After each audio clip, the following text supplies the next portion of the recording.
Miss Keisha. Miss Keisha. Miss Keisha. Oh my fucking god, she fucking dead. My name's Ashlyn.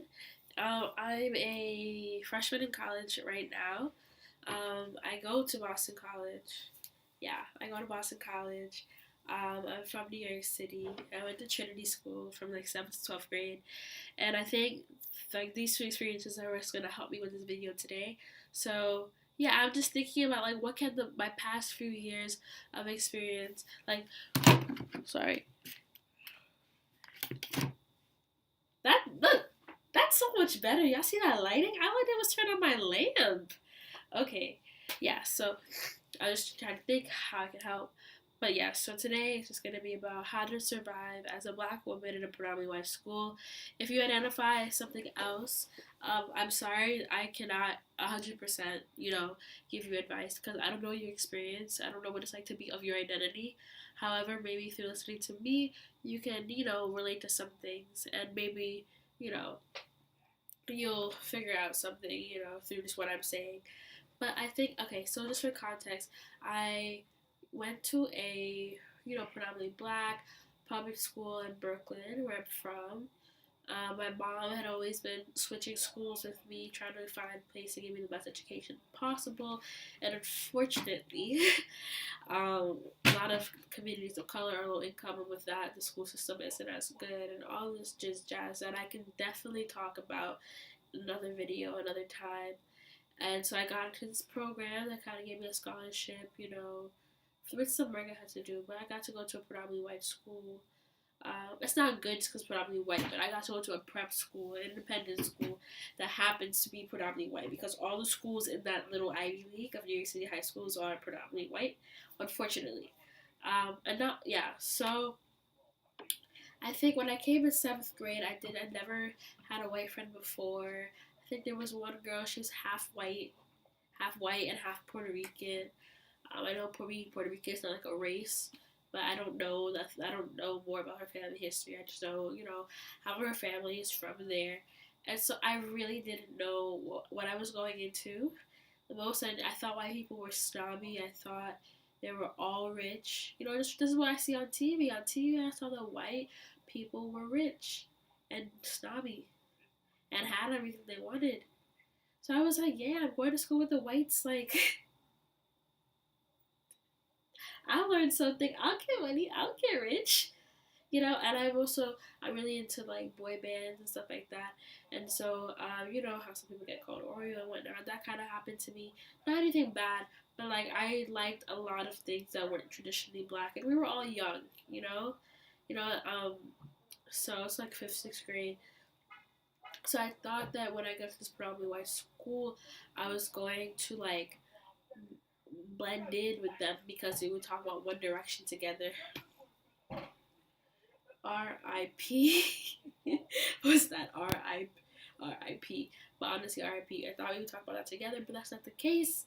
I came into this school, and I think I was well prepared for my program academically, and I kind of understood the racial thing just because the program let me know some things, and my mother also talks to me a lot about race and whatnot.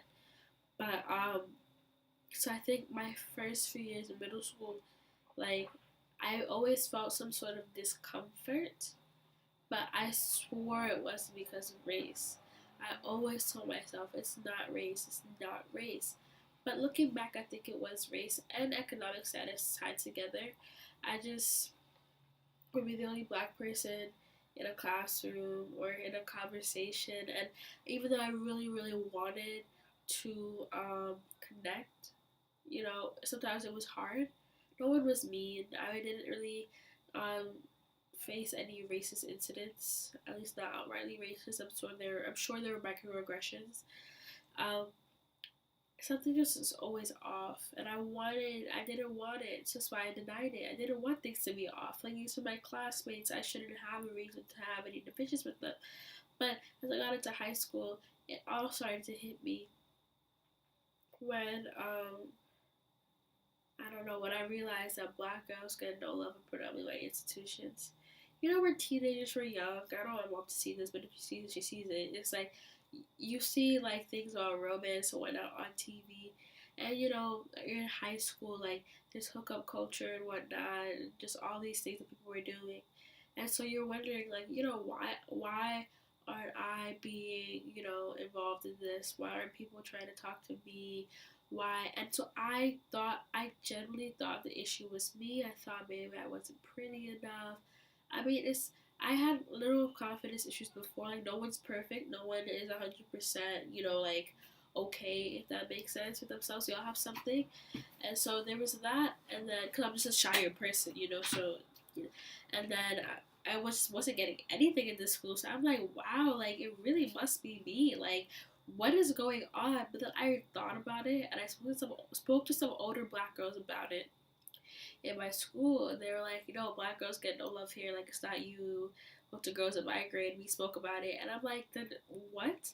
Because I realized when I was in my neighborhood, and people would, unfortunately, catcall me, unfortunately, like, I mean, like the boys my age on the street, other black boys, but it's like, if I was butt ugly like this and just not worth anything, then you wouldn't be yelling at me on the street.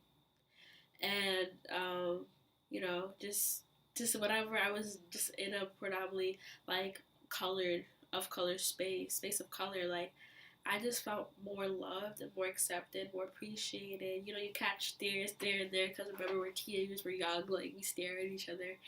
But then I would go back to my predominantly white school and literally like not feel any appreciation romantically, of course. I'm talking about like attraction wise. And I'm not saying that, oh, just because you think someone's like, if you're not attracted to someone, I'm not saying that it's your fault, like you're not being racist because you don't like a black girl, but it's like a trend. I'm not gonna lie, y'all. There's some white girls that's not even that special, but for some reason they're put before. Like you look up, you have to go through all of them first, and then you get to the black girls.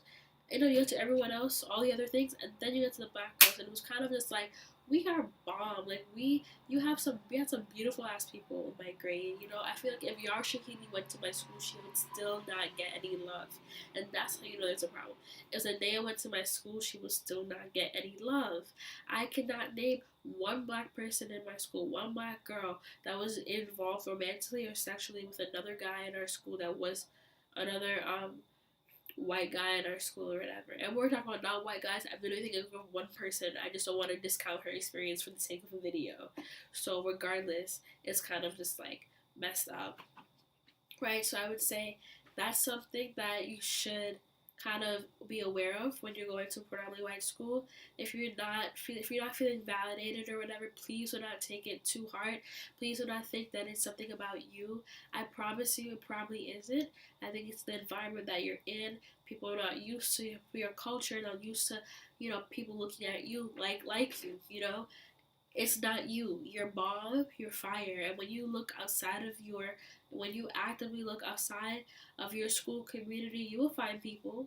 You go down to, pull up to Harlem, you'll find somebody. Come to my hood in Brooklyn. Someone will probably try to get your phone number. Like, I promise you, it is not you. And that's one thing. That's the one thing that I want these black girls to know going to these schools. It is not you. It's them. And I'm not trying to sound cheesy. It's not no notebook bullshit. I'm just telling you right then and there, like, this is an actual thing that happens. And I'm in college right now. It's predominantly white. I'm still kind of learning how to navigate this because while it's predominantly white, the proportions are bigger. I have to note that my high school was about 120 people in my grade. About 120 people in my grade. 9 of us were black. 6 of the black people were girls. 3 were boys. Just for the stats. However, in college, I feel like there's probably like a little bit over 100 black people in my grade, so there has been more attention. That's because I've been talking a lot to the black guys here, and so it's different in terms. But I don't know how this scene works with white guys and black girls or Asian guys and black girls. Like, I don't know about that yet. I just started school like a month ago. It's only like my 3rd week out here, y'all. Like. Don't keep your expectations too high. I'm just trying to talk. Another thing that really helped me when I was in high school was joining Affinity Groups. So in 9th grade, I joined Black Affairs Club, and that was the best decision I ever made. I'm telling you, I was never ashamed of my blackness, but I fell in love like that real love, that stuff that Mary J. Blige was looking for. I found that in myself in this melanin by joining Black Affairs Club. I was just surrounded by like all the black people in my school. It wasn't that many.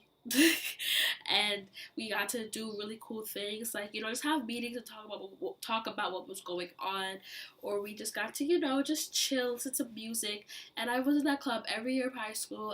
In 11th grade, I became the president, and so we took trips to like the Black Museum in DC that was open a few years ago.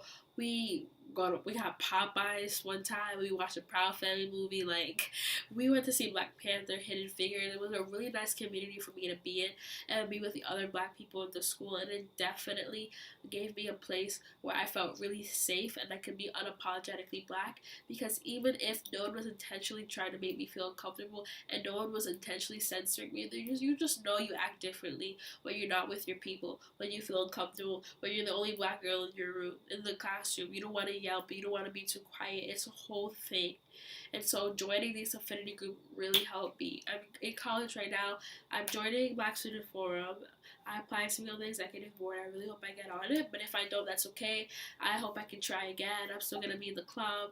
Like, I'm not going to let one thing knock me down. But there's also Caribbean Culture Club because I'm Jamaican and Vincentian. I think you can see the flag, like, on my wall behind me, like a picture. I mostly claim Jamaica, but I am both from both islands. And joining that will definitely give me that same affinity that I felt in high school, with culture wise, and it's gonna be really cool because not everyone from the Caribbean is black. So affinity groups are great. That's an amazing way to meet people who look like you and get a safe space. I call it cheating your way into a predominantly black space in a predominantly white school, or a predominantly Caribbean space in a predominantly white school, and so on and so forth. I think the third thing is just that if you're predominantly white, so I don't want to say that all black people are poor, but we are disproportionately impoverished in this nation, unfortunately. And so this might apply to you, but I am of low income status as well. I mean, I'm from a family of immigrants and whatnot, from the floss in Brooklyn and everything. But I took advantage of the resources that my school provided. So I met with my teachers. If I had a question, do not be afraid to do that. Meet with your teachers. This is their job. It's their job to work with you, and they'll love to work with you, okay? I wasn't afraid to ask for help, raise my hand in class, those things. If I had a financial issue, I was fortunate to have like a diversity office in my school, so I would go there and talk about things. And I know I didn't have a laptop, so my school gave me one. So I think, and I could have had one earlier had I just asked, but I did not know that I could ask. And so that's what I'm thinking. That's what you should make sure that you do. If you have any problem, if you need any help, please do not be afraid to ask. I know that you might feel ashamed of your background or where you're from, but you're just hurting yourself if you don't speak up. So it's just best for you to try to do something. Please. I'm sure there's a list of resources that your school gives you. You just have to find them. Honestly, I know whoever watches, you don't know me, but like you could comment questions, comment for suggestions. Like, I honestly got you because I've been doing this for 6 years now, and it ain't an easy thing, like it took me a minute to learn all of this. Don't be afraid to reach out. And please, another good thing that will help you is do not forget the people in your neighborhood, people that the communities that you're coming from. If you are from a community that looks like you, keep those people near you, because although they are not going to this predominantly white school, they are still valid people to have in your life. Don't leave them behind. And when you are feeling weird, when you are feeling uncomfortable, if you are in school, you can have them to go back to. You can have them to hang out with on the weekends, hang out at home, And yeah, that's really, I think those are my 4 tips for you. So I'm going to repeat them if I can remember them. Remember, okay, black girls don't get a lot of love in predominantly white institutions. So if you are feeling invalidated at your school, it's probably not you, it's the environment that you're in. And I promise you, when you leave, things will change, because that is what happened for me. I'm not lying. I'm not trying to just make, sorry. I'm not just trying to like make things up. That's true. I was saying, don't be afraid to ask for help, whether it's academic or financially, just because of your background. Do not be afraid. Please ask for help. The resources are there, but you just don't know that they're there. Um, I think I also said join affinity groups. Please join affinity groups if you feel like you're struggling to find people who look like you or who understand your background. There are so many affinity groups in a lot of these in a lot of these schools. If there isn't a club, you can make your own. Don't forget that. If there isn't a club, you can make your own. But join the affinity groups. That will definitely help you. It changed me so much. And don't forget the friends you had before and the friends in your neighborhood, because if you ever do need that type of solidarity and understanding, your friends will be there for you. And I know that they might say you went Hollywood, you're Oreo, you light skin now, or all these things, day room, whatever. That will be hard as well, but they still love you for who you are. As I didn't keep a lot of friends in my neighborhood, partly because I kept moving around schools or whatever, but I should have kept contacts, and I really wish I did, because I don't, I want to be able to be with different people sometimes. So I think that's really important. I hope y'all have a wonderful day. Got my James Baldwin shirt from my Baldwin class that I took in my predominantly white school. In fact, all the black kids in my grade minus one fit into this class, and there's only 8 of us, plus the other one makes 9. And like our class is capped at 18, so just think of that. like, but yeah. So I hope y'all have a great day. I hope I helped. If I didn't, I'm really sorry. Comment questions or whatever. I'm gonna keep trying to make videos like this that are just, kind of political and informative and helpful. If I do any events, like if I go to protests or whatnot, I will probably vlog it, try to, come back and do a review. I want to give my opinions on things. I kind of want to start speaking and doing something, and I know right now I have a camera. Well, I'm broke as hell. I bought this laptop with the money I made this summer because I fortunately did a job at a law firm, and so I'm using the camera. So yeah, I know I have the laptop and the laptop's camera. So I'm gonna try to do that. But bye, beautiful, beautiful people. Love y'all.